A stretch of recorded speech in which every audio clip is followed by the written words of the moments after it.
Ma'am ఇప్పుడు నెలసరి సమయంలో కొంతమంది మహిళల్లో ఎండోమెట్రియాసిస్ సమస్య అనేది మనం ఎక్కువగా చూస్తూ ఉంటాం.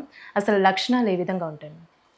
ఎండోమెట్రియోసిస్ అనే కండిషన్‌లో ఏమవుతుందంటే అండి, కొంతమంది మహిళల్లో మనకు గర్భసంచిలో లోపల పొర ఎండోమెట్రియం అంటాం. అదేమవుతుందంటే కొన్ని రకాల కారణాల వల్ల అది రెట్రోగ్రేడ్ అంటే వెనక్కెళ్ళిపోయే వేరే బాడీ ఆర్గాన్స్‌లో వెళ్ళిపోయే ట్యూబ్స్‌లో గానీ, ఓవరీస్‌లో హ్మ్. గానీ, అబ్డామిన్‌లో గానీ వెళ్ళి దానివల్ల ఏంటంటే ఎవ్రీ మంత్ పీరియడ్స్ వచ్చినప్పుడల్లా ఎక్కువ మోతాదులో పెయిన్ రావడం. డిస్మెనోరియా అంటాం. ఎక్కువగా సివియర్ పెయిన్ డ్యూరింగ్ పీరియడ్స్ ఉంటుంది. కొంతమందిలో ఏంటంటే హస్బెండ్ వైఫ్ రిలేషన్‌షిప్ కలిసినప్పుడు ఎక్కువ పెయిన్ రావడము. ఎక్కువ అడ్వాన్స్డ్ స్టేజెస్‌లో మోషన్ ఎళ్తే గూడా చాలా సివియర్‌గా పెయిన్ వచ్చే అవకాశం అది ఉంటుందండి. సో, మెయిన్‌గా ఇది ప్రాబ్లమ్ కాజ్ చేసేది పెయిన్. హ్మ్. కొన్ని అడినోమయోసిస్ అనే కండిషన్ గూడా ఈ ఎండోమెట్రియోసిస్‌లో భాగమే.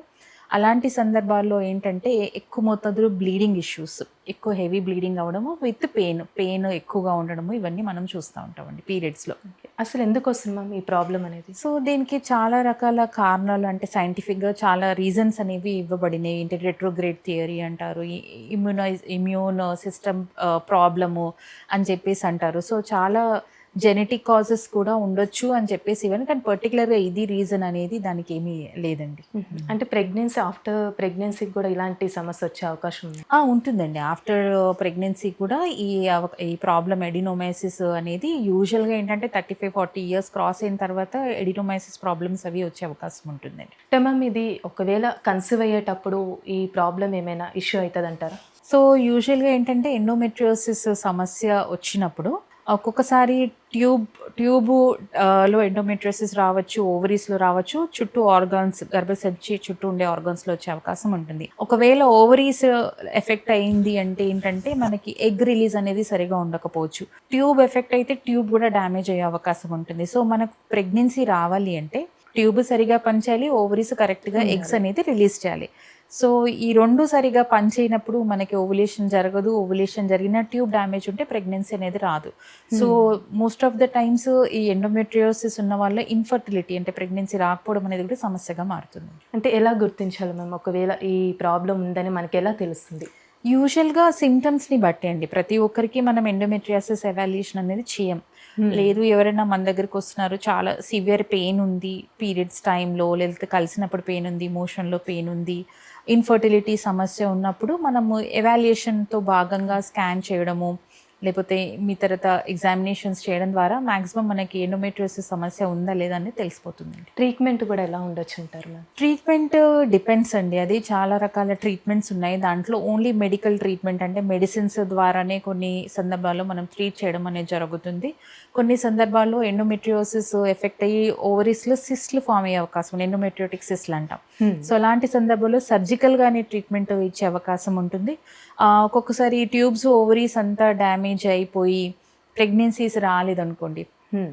సో, అప్పుడు ఇన్‌ఫర్టిలిటీ ఎవాల్యుయేషన్‌లో భాగంగా లాప్రోస్కోపిక్ సర్జరీ అనేది చేసే అవకాశం అది ఉంటుందండి. సో, కొంతమందిలో అడినోమయోసిస్ అది కూడా ఎండోమెట్రియోసిస్‌లో భాగమే. అలా ఉండి హెవీ బ్లీడింగ్ ఉంది, ఫ్యామిలీ ఫినిష్ అయిందంటే కొన్ని రకాల ఐయూసీడీస్ అవైలబుల్ ఉన్నాయి. మనం అదైనా ఏస్తాము. లేదా చాలా ప్రాబ్లమాటిక్‌గా ఉంది అంటే కొన్ని సందర్భాల్లో ఎక్స్‌ట్రీమ్ కేసెస్‌లో గర్భసంచి కూడా తీసే అవకాశం అది. అంటే ఎక్కువ అంటే 40+ వాళ్ళు, 45+ వాళ్ళలో అలా చాలా ప్రాబ్లమాటిక్‌గా ఉన్నప్పుడు అలాంటి సిట్యుయేషన్ కూడా వచ్చే అవకాశాలవి ఉంటాయండి. అంటే ఒకవేళ సివియర్‌గా అయితే మ్యామ్ ఇంకా ఎలాంటి ఇష్యూస్ రావచ్చంటారు? ఇంకా ఎలా దారితీస్తుంది ఈ సమస్య? ఈ సివియారిటీ అనేది ఏంటంటే ఒక్కొక్కసారి చాలా ఎక్కువగా అంటే దానిలో గ్రేడ్స్ ఆఫ్ ఎండోమెట్రియోసిస్ మనకి 1, 2, 3, 4 అని ఉంటాయి.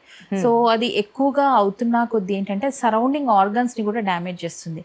ఒక్కొక్కసారి ఎండోమెట్రియోసిస్ అనేది యూరినరీ బ్లాడర్‌లో యూరిన్‌లో ప్రాబ్లమ్స్ వచ్చే అవకాశం ఉంటుంది. ఒక్కొక్కసారి బవెల్స్ హ్మ్. అంటే మనం మోషన్ ఎళ్ళే పైప్‌లో కూడా అది ఇన్వేడ్ అయిపోయి మనకి మోషన్‌లో కూడా ప్రాబ్లమ్స్ బ్లడ్ రావడము అదంతా డ్యామేజ్ అవ్వడం అనేది జరుగుతా ఉంటుందండి. సో, వన్స్ మనకి ప్రాబ్లమ్ డయాగ్నోసిస్ అయినప్పుడు రెగ్యులర్‌గా ట్రీట్మెంట్స్‌లో ఉండడము, రెగ్యులర్‌గా దానికి ట్రీట్మెంట్ తీసుకోవడం అనేది చాలా ఇంపార్టెంట్. అంటే ఎందుకు వస్తుంది మ్యామ్ ఇలాంటి సమస్య అనేది ఎక్కువగా కొంతమందిలో చూస్తూ ఉంటాం? సో, ఇది బేసిక్‌గా చెప్పాను గదా! చాలా థియరీస్ అని ఉన్నాయి. కొన్ని ఏంటంటే రెట్రోగ్రేడ్ మెన్స్ట్రుయేషన్ అంటాం. ఒకవేళ సర్విక్స్ అంటే కింద భాగం చాలా టైట్‌గా ఉన్నా గానీ రెట్రోగ్రేడ్ మెన్స్ట్రుయేషన్ అంటే మెన్స్ట్రుయేషన్ అనేది కింద వెజైనాలోకి మొత్తం కంప్లీట్‌గా రాకుండా ఒక్కొక్కసారి వెనక్కి బ్యాక్ ఫ్లో అంటారు.